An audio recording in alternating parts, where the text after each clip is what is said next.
Welcome back to the deep dive. Our mission here, well, it's pretty simple.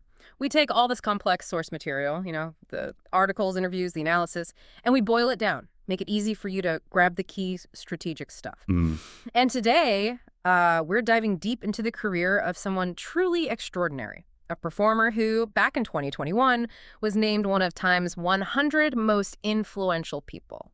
Yeah, and someone who pulled off this astonishing award sweep that you rarely see in cinema these days. Exactly. We are tracing the path of Daniel Kaluuya. He's an actor, a writer, director, producer. Yeah. Quite the multi-hyphenate. And his rise, it's not just about talent, is it? Yeah. I mean, it's a masterclass in smart choices, leveraging every single acclaimed role from UK theater right through TV to become this, unstoppable force in Hollywood. That's really the heart of what we're digging into today. Yeah, we'll cover the timeline, the milestones, but what we're really focused on are the choices. Right. The decision to step behind the camera, choosing that specific director over maybe something else, tackling these really historically heavy roles. It's all about understanding how this incredibly talented guy from a council estate in Camden Town ended up being the only performer in 2021 to win all 5 major film awards for one role. Yeah, that level of consensus across the board, it's really rare. So just to frame it, Kaluuya, born 1989, already has the big awards, an Oscar, 2 BAFTAs, a Golden Globe, 2 SAG Awards. But to really get that star power... You have to go back to North London. Understand that foundation, because that's where you see the versatility and maybe that early drive for creative control that defines him now. Okay, let's start with those roots then. Born in Camden Town, 1989, London through and through, the sources really point out he was raised on a council estate by his Ugandan mother, along with an older sister. And for listeners maybe outside the UK, a council estate, that's basically social housing. It signifies a certain kind of upbringing, often working class. Yeah, and that background, it gives a very specific kind of energy, doesn't it? Especially to his early work. And what's really interesting, or maybe poignant, is that family dynamic. His father lived in Malawi, and they had zero contact until Daniel was 14. Wow, 14. Yeah. So that absence, maybe combined with growing up fast in London, you can argue it feeds into that groundedness, that intense emotion you see later in his roles. Makes sense. And education-wise, he's a proper London kid. Toriano Primary, St. Aloysius College, then A-levels in history, drama, and biology at Camden School for Girls. They have a co-ed 6th form there. Right. But what's really fascinating is how early the ambition kicks in. He wasn't just falling into acting. No, not at all. That drive for narrative control, it seems like it was there almost from the beginning. He wrote his first play when he was just 9. 9 years old. Yeah. Not just performing, but imagining whole stories, whole structures. Yeah. And he trained properly as a kid. Yeah. Places like Anisher Theatre School, WAC Arts, these are well-known UK training grounds. Community theater roots. Exactly. Yeah. And that foundation, that led him straight into improv theater. And that improv background seems key, doesn't it, for his early success? Improv needs that quick thinking, listening, building characters on the fly. Yeah. Perfect skills for British TV.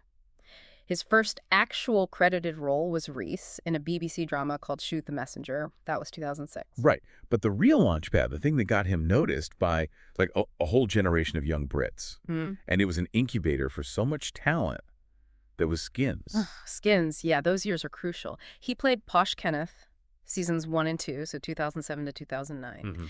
But here's the really interesting bit. The thing that maybe sets him apart even then from his Skins co-stars, talented as they were, he wasn't just acting in it. No, he was creating it. The sources are super clear on this. Kaluuya was a contributing writer on those first 2 seasons, and he was actually head writer for the episodes about Joel and Thomas. Okay, hold on. Let's just unpack that for a second. He's a young actor, new to a big show, and he's not just asking to be involved in writing. He gets trusted as head writer on specific episodes. Yeah. What does that say about him back then? His ambition, maybe his negotiation skills? I think it says he understood, right from the start, where the power really lies in this industry. It's with the people who shape the story. Right. The writers, the creators. Exactly. Acting gives you fame, sure, but writing, that gives you ownership, control. And for a show like Skins, which was all about authentic young voices, Kaluuya was perfectly placed. He could translate his own experiences, his understanding, directly into the scripts. It wasn't just a job. It was like an apprenticeship in being a showrunner, really. That's a great way to put it. And that experience, that real-world training clearly paid off later when he started producing and directing. Absolutely. So after Skins, the UK industry obviously saw this multi-talented guy. He was working constantly on TV. Mm-hmm. He moved easily between serious stuff like Silent Witness or Lewis, and then lighter things. Yeah. He was in that Doctor Who special, Planet of the Dead. Right. And then there's the comedy character everyone remembers. Ah, yes. Parking Pataweo on Harry and Paul. That character proved he could do sharp, memorable comedy sketches. So you look at that early range, improv, writing teen drama, sci-fi, sketch comedy. Incredible versatility. Totally. And the industry noticed. In 2009, Screen International magazine named him a UK Star of Tomorrow. So UK Star of Tomorrow, and pretty quickly, he started proving that title right, didn't he? On the ultimate testing ground for any British actor, the stage. Oh, yeah. 2010 was a massive year for his theater reputation. This was about establishing him as a serious actor, right? Beyond just TV. Exactly.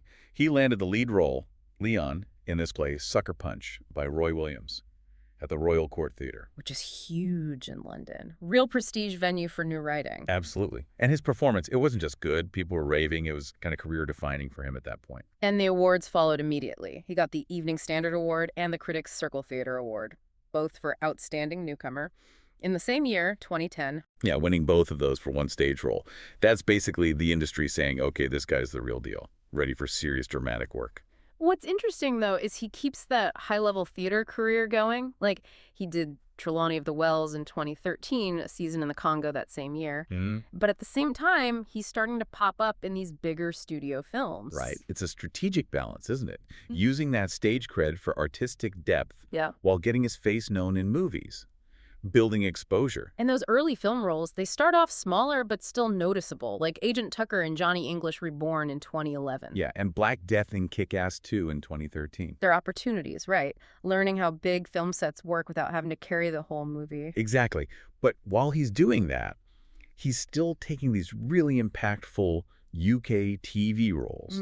And one of those roles, well, that's the pivot. That changes everything. We have to be talking about Black Mirror, the episode 15 Million Merits, Charlie Brooker's show. Yep. Released 2011. Yeah. Kaluuya plays Bing Manson. Such a memorable episode. It was brilliant when it first aired on Channel 4 here, but its influence just exploded when Netflix picked up the series internationally, especially in the U.S. That Netflix moment.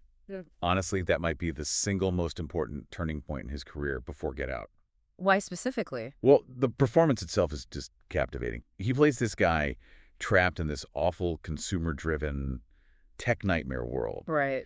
And Kaluuya's performance is all about quiet desperation, loads of physical acting, these subtle emotional bursts, all within this really stark, stylized setting. And it was that specific kind of performance, that restrained intensity, that caught someone's eye. One very specific person, Jordan Peele.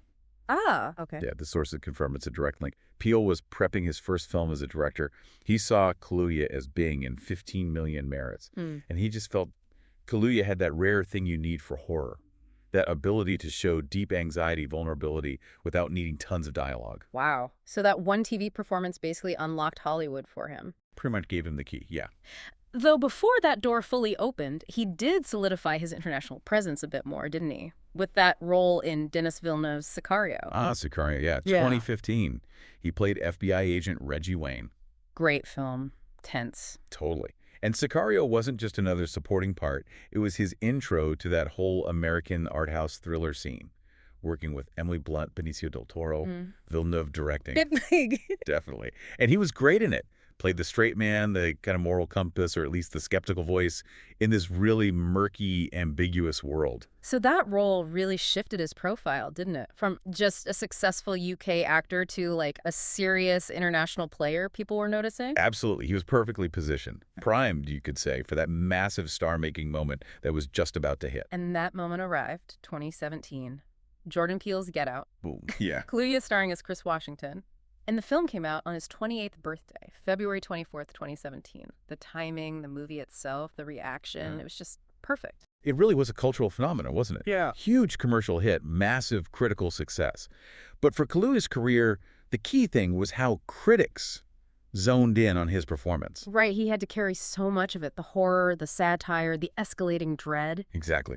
Richard Lawson at Vanity Fair, he called it a masterful, telling piece of acting. which is high praise. Mm-hmm. But Stephen Gaydos of Variety gave this really insightful analysis.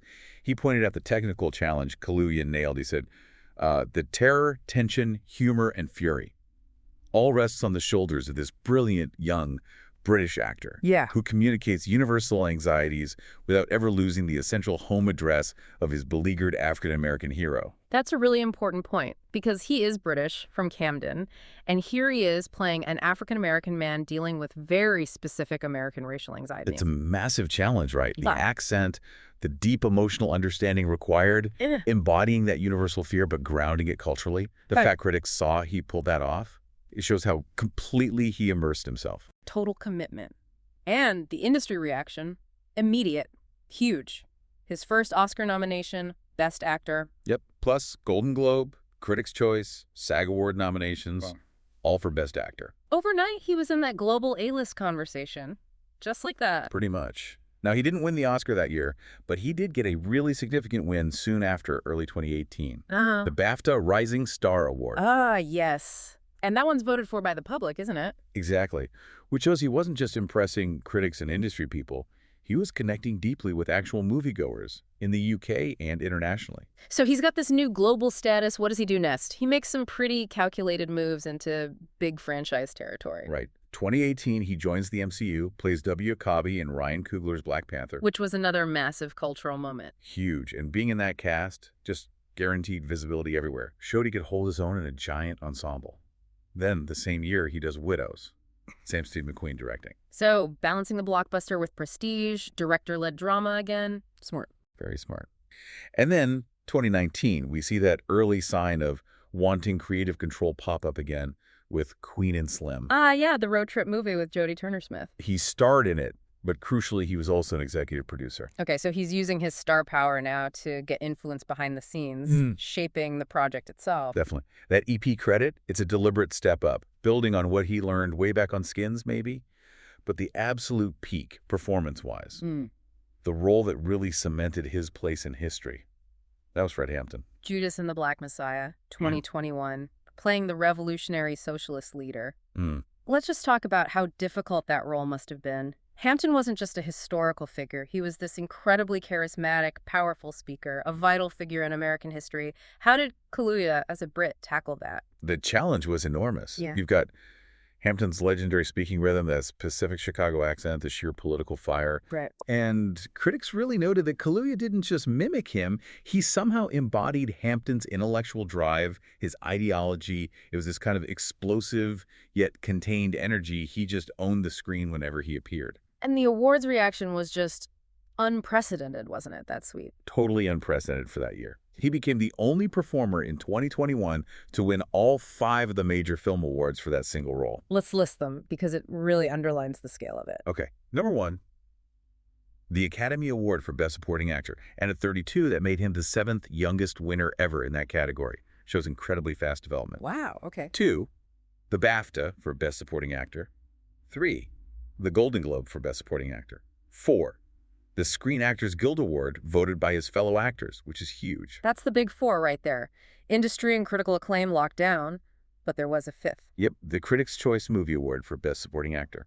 And getting that one, too, just confirms it, right? The journalists, the critics, they were all unified, along with the Actors Union, the Hollywood Foreign Press, the UK and US academies. Every major voting bloc in film worldwide basically agreed. His performance was the best. You just don't see that kind of clean sweep very often. Total dominance. Incredible. And then to kind of cap off that intense period, he hosted Saturday Night Live in early 2021. Yeah, which showed he could just flip from the deep seriousness of Fred Hampton right back to live comedy, full circle to those improv roots, just showed the range again. So after hitting that absolute peak as a performer, his next moves seem even more intentional, really pivoting towards authorship, creative control. Definitely. And his first big move after the Oscar win, reuniting with the director who really launched his film career. Jordan Peele. Right, for Nope, 2022, sci-fi horror, starring alongside Keke Palmer, another hit for Peele, critically and commercially. But here's where it gets really interesting, strategically. The sources mention a scheduling conflict because of Nope. Yes, that's the conflict. Well, filming Nope meant he couldn't reprise his role as W. Akabi in the huge Marvel sequel, Black Panther. Wakanda Forever. Okay, that is a significant choice. It really is. It suggests he prioritized that creative bond with Peele, starring in an original, riskier concept film. Over returning to a guaranteed massive hit, a bankable franchise role. Exactly. Trading the financial security and franchise continuity for, what? Creative partnership, artistic challenge, novelty. It's very telling about his priorities. And that priority totally aligns with his simultaneous push into directing and writing, doesn't it? Absolutely. He's clearly not satisfied just being in the film anymore. He wants to be the one defining the vision. Which brings us squarely to The Kitchen. His directorial and co-writing debut. He co-directed with Gibwe Tavares, co-wrote it, produced it, and starred in it for Netflix. Wow, that's the full package, the culmination of everything, right? From writing on Skins to the EP credit on Queen and Slim. This is it. And the choice of project says a lot, too. A gritty, dystopian drama set in London. It's not some light vanity project. It's a serious film statement. Yeah, and it clearly had backing. Michael Fassbender was an executive producer. And The Kitchen really marked that transformation. It premiered as the closing night film at the London Film Festival in late 2023. Think about that journey. 2010, he wins Outstanding Newcomer on the London stage. Just over a decade later, he's closing the city's main film festival with his own movie that he co-wrote and co-directed. It's a perfect summary, isn't it, of that rise to creative leadership. Okay, but for maximum strategic surprise value, we absolutely have to talk about the Barney movie. Oh, yes, the Barney Project. This is where Kaluuya just throws a complete curveball, right? Totally unexpected, blends serious ambition with, well, apparent absurdity. So back in 2019, it gets announced. His production company, 59%, is producing a feature film based on Barney and Friends for Mattel Films. Barney, the big purple dinosaur who sings. After winning an Oscar for playing Fred Hampton, what on earth is the strategy there? Well, Kaluuya himself gave a clue. He said the film would surprise audiences and subvert expectations. Okay. So maybe a darker take. Satirical, philosophical. That seems to be the idea. Using this massive known kids IP as sort of a Trojan horse for something maybe more complex or unusual. It's a clever way to get challenging ideas funded. Using a familiar brand shows he wants to play with cultural memory in weird ways. And that project is actually moving forward. Yep. Reports in February 2025 said Ayu Edebiri was in talks to star and write it. And it's an A24 film now. A24, okay. That signals high quality, likely independent, interesting filmmaking. Definitely not just a straightforward kids movie then. Seems unlikely, yeah. And his move into authorship isn't just live action. He's doing it in animation, too. Right. He voiced Spider-Punk Hobie Brown in Spider-Man. Yeah. Across the Spider-Verse, 2023. Such a popular character. Totally stole the show for a lot of people. Uh-huh. And he's not just stopping at voicing him. What else? Sources reported July 2025 that he's also going to co-write the screenplay for an animated Spider-Punk spin-off movie. Okay, so again, getting involved in the writing, shaping the story, doesn't matter if it's live-action drama or big animation, he wants authorship. Exactly. Plus, he's got an untitled Chris Rock film in production, too, apparently. Busy guy. Okay, let's just add a bit of color. Context around the man making these choices. Briefly touch on personal life, public persona stuff. Sure. Well, first off, he's fiercely London, lives in West London now. But his real passion, geographically speaking, seems to be North London football. Ah, Arsenal. Huge Arsenal supporter, dedicated, passionate enough that he actually narrated that Amazon docuseries, All or Nothing, Arsenal, about their 2021-22 season. And his comments about their rivals, Spurs, Tottenham Hotspur. Classic British football banter. He called them the Voldemort of the league. And the team who must not be named. Perfect. It really is. Beyond football, though, seems like he holds on to his connections. He's mentioned being Christian, acknowledged his faith in his Oscar speech, and connecting back to those Skins days, he's still close to former castmates. He's godfather to Kaya Scodelario's son. That's nice. And showing his cultural impact back home, they actually erected a statue of him in London in October 2024, honoring his work in Get Out. Wow, a statue. That really shows how much that film and his role in it resonated, became more than just a movie, like a cultural marker. Definitely. Okay, finally, we do need to touch on this reported professional shakeup that happened right after his biggest success. It's a key part of the narrative when you're looking at a major star's trajectory. Yeah, it suggests this huge, sudden shift in how we wanted to manage his career. Absolutely. And we need to report this impartially, just based on the source material.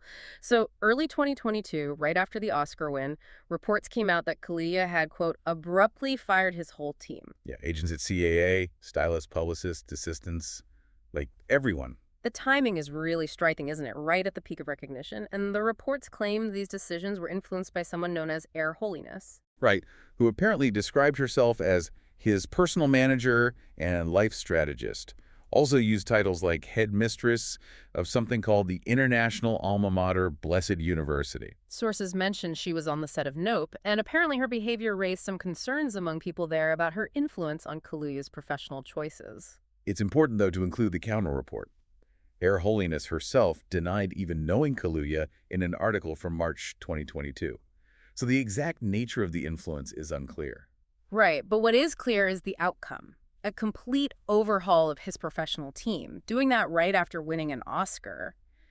It's a very visible, high-stakes decision. It definitely speaks to a powerful desire for independence, maybe a need for a totally new direction that his old team wasn't aligned with, perhaps. And you look at the career moves that followed, prioritizing Peele, co-writing and directing The Kitchen, producing Barney.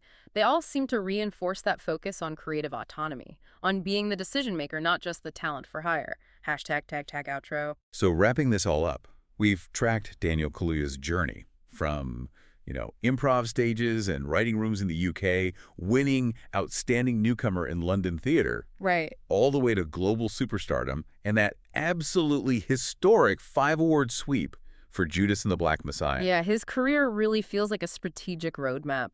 That foundation in writing and improv clearly shaped his long-term goal, control. And the huge catalyst was that one role in Black Mirror, catching Jordan Peele's eye, a connection he's obviously valued and built upon ever since. He spent years mastering acting, embodying other people's stories. But these latest projects, The Kitchen, the Spider-Punk writing gig, they show this deep, unwavering commitment to being the architect. He's building the houses now, yeah, not just living in them. Exactly. And that really brings us to our final thought, something for you, the listener, to chew on.